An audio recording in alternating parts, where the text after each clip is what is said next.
Good evening students. आज के lecture में हम थ्री फेज सिस्टम को लेने वाले हैं। लास्ट लेक्चर में हम single phase AC system discuss कर चुके हैं। आज हम थ्री फेज सिस्टम ले रहे हैं। आप जानते हो सिंगल फेज सिस्टम्स में क्या होता है कि हमारे पास एक कॉइल्स होती है, तो एक वन कॉइल है जो कि मैग्नेटिक फील्ड में रोटेट करने के लिए फ्री होती है। एक तरफ मान लो फॉर एग्जाम्पल ये कोई कॉइल है, इसके नॉर्थ और साउथ पोल है। जब एक कॉइल एक क्लॉकवाइज डायरेक्शन में होती है तो हमें प्लस डायरेक्शन में मिल जाती है। जब ये एंटी क्लॉकवाइज में रोटेट करती है, ए और बी है, मान लो फॉर एग्जांपल एक समय पे ए एन पॉइंट पर है तो हमें ये मिल गया। जब ए वाला सिरा एस पॉइंट पे आता है तो हमें ये वाला पॉइंट मिल जाता है। इस तरह से single phase AC plus minus में मिल जाता है। ऐसे थ्री फेज सिस्टम में क्या है, हमारे पास कितनी, इसमें वन कॉइल है। सिंगल फेज सिस्टम में वन कॉइल थी और थ्री फेज सिस्टम में कितनी कॉइल्स है, थ्री कॉइल्स होती हैं। दीज कॉइल्स किस तरह से डिस्ट्रीब्यूट होती है सिस्टम, ये तीनों कॉइल्स एक दूसरे से 120 डिग्री पे अपार्ट होती है। फॉर एग्जांपल ये कोई कॉइल है, इसको आर और R1 नाम दे दिया। ये एक कोई कॉइल है, इसको Y और Y1 नाम दे दिया। और एक कॉइल है ये V और ये V1 हो। ये तीनों कॉइल है RYV, इसी को कहते हैं थ्री फेज। ये RYV क्या कहलाता है, तीन फेज हमारे पास। ये तीनों फेज 360 डिग्री में एक दूसरे से कितने पे अपार्ट होंगे, 360 डिवाइड बाय 3 120 डिग्री। ये तीनों कॉइल्स एक दूसरे से मैग्नेटिक फील्ड में 120 डिग्री पे रोटेट कर रही हैं। रोटेट करने के लिए फिक्स हैं। तो हम क्या थ्री फेज सिस्टम की डेफिनेशन क्या दे पाएंगे, थ्री फेज सिस्टम और voltage are generated when three coils fixed 120 degree apart from each other are rotated in an uniform magnetic field,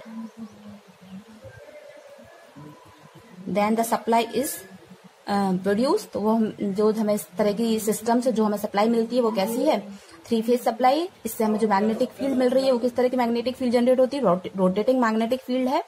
और थ्री फेज सिस्टम में जो हमें फ्लक्स मिलता है वो कितना मिलता है, 3/2 5 मैक्सिमम। जबकि सिंगल फेज में हमें जो फ्लक्स मिलता है वो कितना होता है, 5 मैक्सिमम होता है। अभी इस लेक्चर में हम सिंगल फेज और थ्री फेज में डिफरेंस को डिस्कस नहीं करेंगे, क्योंकि एक पूरा लेक्चर मैं सिंगल फेज सिस्टम और थ्री फेज सिस्टम में डिफरेंस के बारे में 20 से 25 मिनट का बनाऊंगी। इसलिए मैं इस चीज को यहीं पे छोड़ देती हूँ। जस्ट फॉर इंट्रोडक्शन मैंने दे दिया है सिंगल फेज थ्री फेज में क्या है। थ्री फेज में हम ये देख रहे हैं कि थ्री फेज है, तीन कॉइल्स है जो एक दूसरे से 120 डिग्री पे एक दूसरे से अपार्ट की गई है। अगर इनका वेव फॉर्म देखें तो कुछ इस तरीके से हमें वेव फॉर्म मिल जाता है। ये आर हो गया, आर। अगर आर फेज को देखें तो करंट IR इक्वल्स टू हो जाएगा I मैक्सिमम साइन थीटा। फिर हमारा ये वाई फेज है, तो वाई फेज की इक्वेशन क्या होगी, आर वाई इक्वल्स टू हो जाएगा I max sine theta plus 120 degree. ये हो गया। इसलिए V है, इस B को देखेंगे तो IB बराबर हो जाएगा I max sine theta minus 120 degree. इस तरीके से तीनों फेज सिस्टम है। अगर सिस्टम बैलेंस है, for balance, three phase system किस तरीके से हो सकते हैं, टू टाइप्स के हो सकते हैं। एक हो सकता है आपका बैलेंस सिस्टम और एक हो सकता है अनबैलेंस सिस्टम। तो बैलेंस सिस्टम की डेफिनेशन क्या है, बैलेंस सिस्टम आपका क्या होता है, when the line to line voltage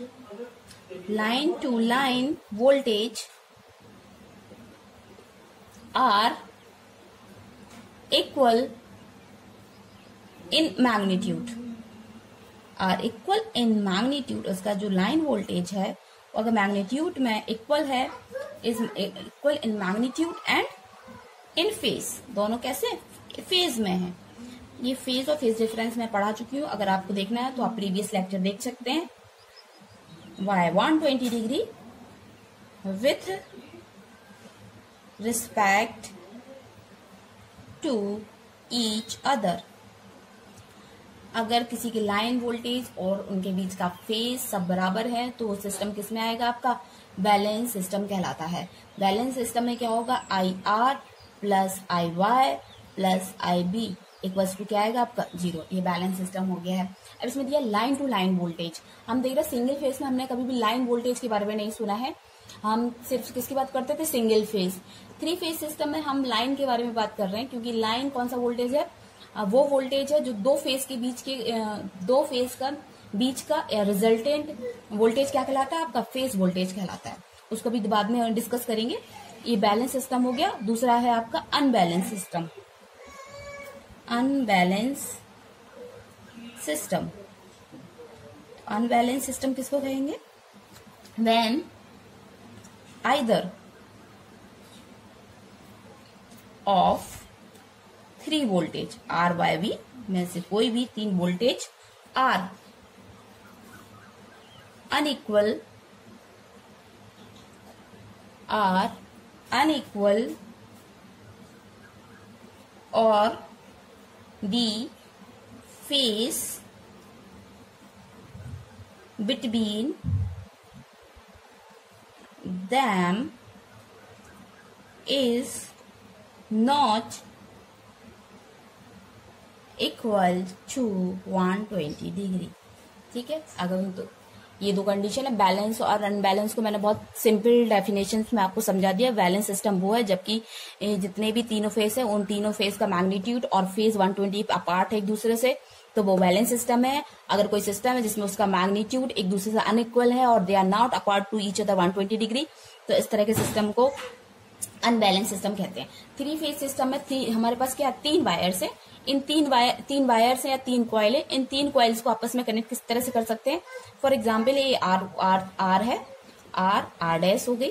एक हमारे पास है वाई डैश हो गई, और एक है हमारे पास बी और बी डैश हो गई।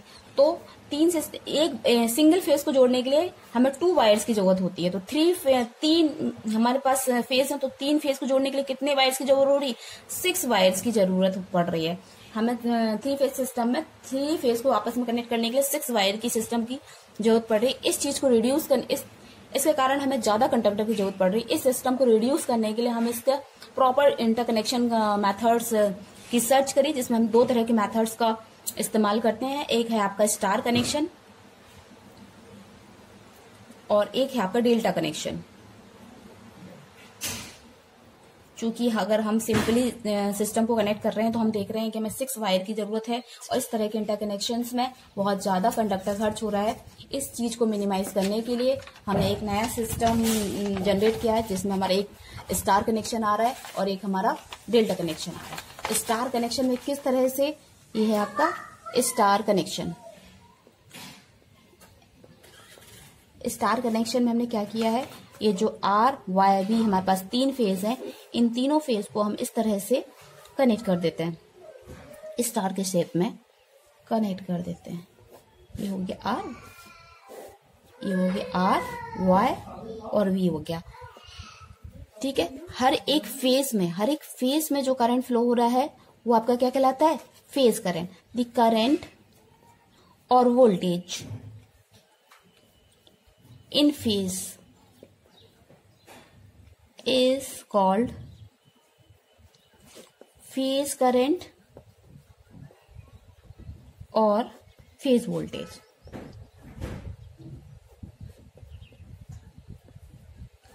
the resultant, और इसके बाद आपका लाइन नेक्स्ट क्या है आपका? the resultant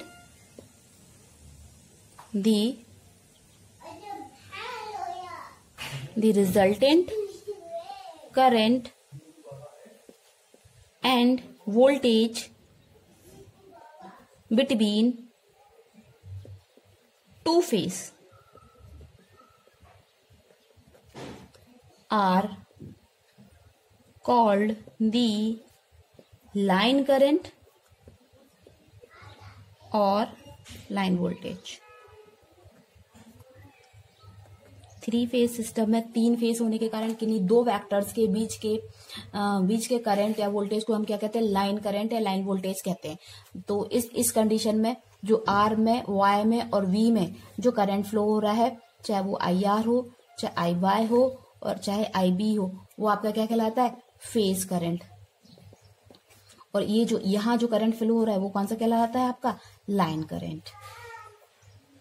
ऐसे ही जो फेज पर वोल्टेज है वो आपका फेज वोल्टेज कहलाता है, और जो लाइन में दो वोल्टेज के दो फेज के बीच में जो वोल्टेज है, दो फेज का रिजल्टेंट जो वोल्टेज है वो क्या कहलाता है, आपका लाइन वोल्टेज कहलाता है।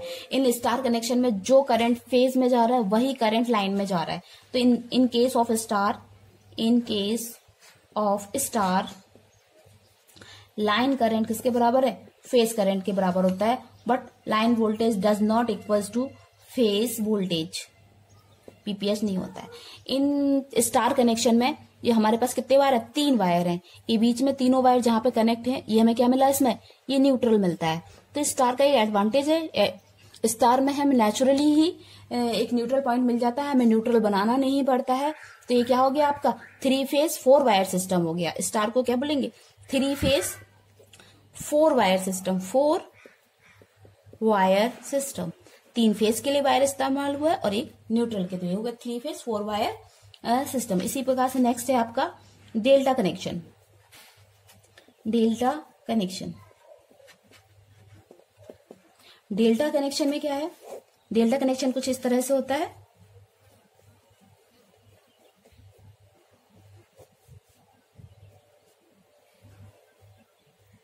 ये मैं बहुत शॉर्ट में बताने की कोशिश कर रही हूँ, मैं डिटेल में नहीं ले रही हूँ, ताकि एक कभी अब आपको शॉर्ट में स्टडी करना है तो आप ले सकते हैं, लेकिन जब टाइम मिलेगा तो मैं एक डिटेल लेक्चर स्टार डेल्टा का डिफरेंट बनाऊंगी।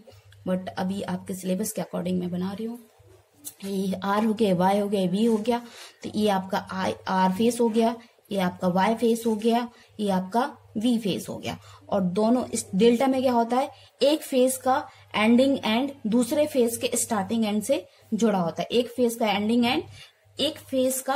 एंडिंग एंड दूसरे फेज के स्टार्टिंग से कनेक्टेड होता है। इस तरह से स्टार में डेल्टा में कनेक्शन होता है। डेल्टा में हमें न्यूट्रल मिलता नहीं है, हमें न्यूट्रल बाहर से बनाना पड़ता है। ये डेल्टा की कंडीशन है। इन डेल्टा कनेक्शन में हम देख रहे हैं, यहां से जब फेज करंट जाएगा, जैसे यहाँ पहुंचेगा तो यहाँ उसको क्या 2 पार्ट्स मिल गए। तो in the case of delta connection phase current, ये कौन सा है यार, हमारा फेज करंट है। Phase current does not equals to line current. Phase current line current के बराबर नहीं है, but line voltage is equals to phase voltage. ये कंडीशन आप डेल्टा की याद रखिए, दोनों कंडीशंस में, डेल्टा की और स्टार में ये कंडीशंस को याद रखिए। इसके बाद हम आते हैं, अगर ये आपस में बराबर नहीं है तो हमें क्या रिलेशन है, एग्जाम में आता है find out the relation in line voltage and phase voltage in the case of delta. तो हमें निकालना पड़ता है कि अगर ये बराबर नहीं है तो इनमें क्या रिलेशन है। तो ये बहुत इंपॉर्टेंट क्वेश्चन है। क्या है, find out the relation between VL and VPH in the case of star connection. In the case of star connection. In the case of star connection है, तो सबसे पहले हम 3 फेज का डायग्राम बना लेते हैं। फेजर डायग्राम, ये R हो गया, ये Y हो गया और ये V हो गया। तीनों एक दूसरे से 120 डिग्री 120 डिग्री पर है। ये VR हो गया, ये VY हो गया और ये VB हो गया। इन द केस ऑफ स्टार में क्या है, हम जानते हैं IL इक्वल्स टू IPH होता है, but VL does not equals to VPH होता है, इसलिए हमें इसमें रिलेशन निकालना है। अब ये वेक्टर मैं इस साइड लेना चाहती हूँ, तो इस तरफ पहुंचेगा ये वेक्टर, तो क्या हो जाएगा, ये हो जाएगा -VV, क्योंकि इसकी डायरेक्शन क्या होगी, जस्ट अपोजिट हो गई, तो माइनस साइन आ जाएगा। ये वाला वेक्टर कितने का हो गया, 60 डिग्री का हो गया। इन दोनों का रिजल्टेंट ये क्या होगा, RB होगा, ये RB हो गया। RB ये वाला एंगल कितना हो जाएगा, 60 डिग्री हो जाएगा। हमें अब दो कौन से वेक्टर, VV और VR, इन दोनों के बीच का क्या निकालना है, रिजल्टेंट VRB। तो ये क्या हो जाएगा, फेज वोल्टेज। ये क्या हो जाएगा, फेज वोल्टेज, फेज पे लगने वाला फेज वोल्टेज। और दो फेज के बीच का रिजल्टेंट वोल्टेज क्या कहलाएगा आपका, ये वी लाइन वोल्टेज हो जाएगा। अब हम देखते हैं दो वोल्टेज हैं, इन दोनों का रिजल्टेंट निकालना है। वी आर बी बराबर क्या हो जाएगा, V R minus V V होता है। अब इसको हम वेक्टर को सॉल्व करते, ये वेक्टर है, इस वेक्टर को सॉल्व करेंगे तो वी आर बी बराबर हो जाएगा under root V R square plus V V square plus 2VR V. अब यहाँ पे कॉस कितना एंगल आएगा, वी आर और वी के बीच का एंगल आएगा। तो वी आर और वी के बीच में कितना एंगल है, 60 डिग्री का एंगल है। तो क्या हो जाएगा, कॉस 60। इसको सॉल्व कर लीजिए, सॉल्व करेंगे तो क्या हो जाएगा, V R square plus B V square plus 2VR V B. Cos 60 कितना होता है, 1/2, 1/2 से 1/2 कैंसिल हो जाएगा। V R B equals to कितना आएगा आपका, अब यहाँ पुट कर दीजिए, V R equals to V for balance equals to कौन सा वोल्टेज है, फेज वोल्टेज है, फॉर बैलेंस लोड या balance supply, for balance system क्या है, वी आर बराबर वी बी है, बराबर कौन सा वोल्टेज है, ये दोनों कौन से वोल्टेज है, ये और ये दोनों ही फेज है, दोनों फेज का वोल्टेज क्या कहलाएगा, फेज वोल्टेज। और वी आर भी कौन सा वोल्टेज है, ये दो फेज के बीच का रिजल्टेंट वोल्टेज, इसीलिए इसको क्या बोलेंगे, लाइन वोल्टेज। अब मुझे लगता है आपको लाइन और फेज में डिफरेंस शायद क्लियर हो गया। अगर ना क्लियर हो तो मुझे कमेंट्स बॉक्स में जरूर बताइएगा, मैं फिर से आपको क्लियर करूंगी, एक पूरा लेक्चर ले लूंगी। लेकिन आप अपने डाउट्स 100% क्लियर करिए, मुझे बताइए, मैं आपके लिए जो कर सकती हूँ कोशिश करूंगी। इनकी वैल्यू पुट कर देते हैं, तो ये हो गया V P H square plus V P H square plus V V square हो जाएगा। ये कितना होगा, वी एल इक्वल्स टू ये हो गया √3 हो गया वी पी एच स्क्वायर, इसको स्क्वायर से बाहर ले लेंगे तो वी एल बराबर हो जाएगा √3 वी पी एच, याद रखिए, या V P H equals to V L upon √3। In the case of condition क्या निकल आई, in the case of star connection, हमें ये स्टार और डेल्टा कनेक्शन की क्यों जरूरत पड़ी, अगर हम सिंपल कनेक्शन इस्तेमाल करते हैं तो हमें 6 वायर इस्तेमाल करना पड़ेंगे, क्योंकि एक फेज में 2 वायर्स लग रहे हैं, तो 3 फेज में 6 वायर्स हो गए। पर स्टार और डेल्टा का इस्तेमाल करने से हमें वायर्स की क्वांटिटी क्या हो गई है, कम हो गई है, तो कंडक्टर की क्या हो गई है, बचत हो गई है। बाकी और भी एडवांटेजेस हैं स्टार और डेल्टा के, इस पर भी मैं एक लेक्चर लूंगी कि स्टार और डेल्टा से कनेक्शन करने में क्या एडवांटेज है, दोनों के एडवांटेज डिस्कस करूंगी। आप मेरे जानने के लिए और अपने जो भी डाउट्स हैं उनको पूछने के लिए मेरे चैनल को सब्सक्राइब करना मत भूलिए। आपने देखिए इन the case of star connection आपका क्या निकल के आया, वी एल इक्वल्स टू क्या निकल गया, √3 बीपीएच। और करंट में क्या रिलेशन है, आई एल इक्वल्स टू क्या है, आई एल इक्वल्स टू क्या, आई पी एच। इस कंडीशंस को याद रखिए, ये डायरेक्ट हमें न्यूमेरिकल्स में इस्तेमाल करना होती है, या फिर किसी भी जो भी कंपटीशन एग्जाम होते हैं उनमें भी डायरेक्ट रिलेशंस पूछा जाता है, तो आप वहां पे निकालेंगे तो नहीं पूरा डेरिवेशन, इसलिए आपको सीधा याद होगा तो आप उसको टिक कर पाएंगे। तो इस पूरे लेक्चर में मैंने आपको आज बताया है कि ये single phase system, 3 phase system में क्या है, 3 कॉइल्स हैं, इन तीनों कॉइल्स कितने एंगल पे एक दूसरे से अपार्टेड हैं, इन तीनों कॉइल्स में कितने डिग्री का फेज डिफरेंस है, ये इनकी इंस्टेंटेनियस वैल्यूज हैं, और बैलेंस सिस्टम क्या है, अनबैलेंस सिस्टम क्या है। इसके बाद फिर ये वायर्स को कनेक्ट करने के लिए 6 वायर्स की जरूरत थी, इसको कम करने के लिए हमने एक नए कनेक्शन इस्तेमाल किया, जिसमें एक स्टार कनेक्शन है और एक आपका डेल्टा कनेक्शन है। फिर हमने स्टार और डेल्टा को डिस्कस किया है। स्टार कनेक्शन में हमने देखा है, इन the case of star connection हमें न्यूट्रल मिल जाता है, ये 3 फेज 4 वायर सिस्टम हो गया है। इसमें लाइन वोल्टेज इसमें लाइन करंट फेज करंट के बराबर है, but line voltage does not equal to phase voltage. तो हमने ये रिलेशंस फाइंड आउट किया है, ये रिलेशन हमने यहाँ पे निकाला है। ऐसे ही सेम रिलेशन आप निकालेंगे, find out the relation between line current and phase current in the case of delta connection. ये दोनों ही एग्जाम्स में पूछे जाते हैं। मैंने स्टार के लिए फाइंड आउट किया है वोल्टेज में, आप डेल्टा में निकालिए करंट के लिए। और अगर आपके कोई भी डाउट है तो आप मुझे कमेंट बॉक्स में प्लीज जरूर बताइए, और लेक्चर को लाइक करना बिल्कुल मत भूलिए, तभी मुझे लगेगा कि मैं जो भी मेहनत कर रही हूँ वो मेरी सक्सेस है।